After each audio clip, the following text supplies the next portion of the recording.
Election खत्म हो गए। इलेक्शन के खत्म होते ही पेट्रोल और डीजल के दामों में बढ़ोतरी देखने को मिली है। सबको पता था कि पेट्रोल और डीजल के दाम बढ़ेंगे, लेकिन इलेक्शन से पहले इसको नहीं बढ़ाया गया क्योंकि सरकार को नुकसान था।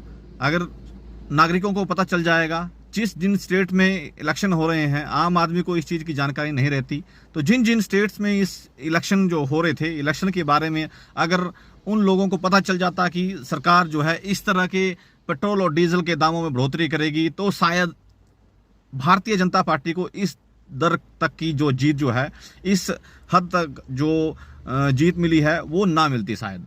अभी इस वक्त पूरी यूट्यूब इंडस्ट्रीज में आर्थिक मंदी की आहट की बातें चल रही हैं। आर्थिक मंदी आने वाली है, आर्थिक मंदी से युवा बेरोजगार हो जाएंगे। हमारा जो रुपया है वो लगातार जो है वो गिरता जा रहा है, लेकिन कुछ बीजेपी के नेता हैं वो बोलते हैं नहीं, हमारा रुपया तो 60 रुपए से 100 रुपए तक पहुंच गया, इसमें तो हमने बहुत बड़ी जो है वो जीत हासिल कर ली है। बीजेपी कांग्रेस के ऊपर जो है वो करेगी, ब्लेम करेगी, कांग्रेस बीजेपी के ऊपर ब्लेम करेगी, आम आदमी पार्टी बीजेपी के ऊपर करेगी। ये आपस में जो है पार्टियां एक दूसरे के ऊपर ब्लेम करती हैं, ब्लेम करती रहेंगी इन फ्यूचर में भी। लेकिन जो नागरिक हैं, भारतवासी हैं, उनके प्रति किसी का भी मतलब वो रिस्पॉन्सिबिलिटी नहीं लेते। आम आदमी पार्टी थी एक जो नई पार्टी उभर के आई थी कि देश के लिए कुछ करेगी, लेकिन आम आदमी पार्टी के मुखिया ने तो सबसे बड़ा रिकॉर्ड तोड़ दिया, और वो उसके बारे में तो हम बात नहीं करेंगे इस वक्त। इस तरह से अगर ईरान और यूएस और इजराइल के बीच में जो युद्ध चल रहा है, वॉर चल रहा है, अगर वो कंटिन्यू रहा तो आपको और हमें भारी से भारी नुकसान देखने को मिल सकता है।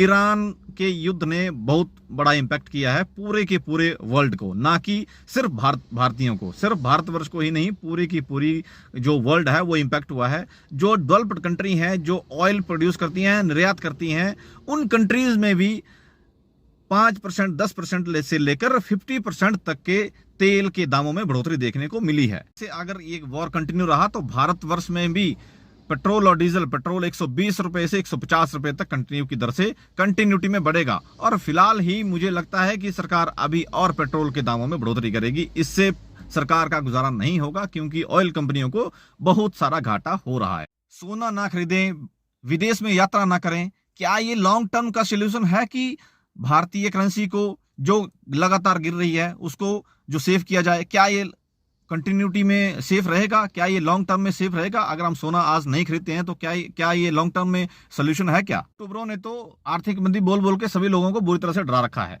मंदी आ भी जाती है तो ना तो प्रदेश सरकार आपके लिए कुछ करेगी, ना ही सेंटर की जो सरकार है वो आपके लिए कुछ करेगी। आपको खुद को ही अपना ध्यान रखना पड़ेगा। अगर आर्थिक मंदी आ भी गई तो आप अपना खुद ध्यान रखें।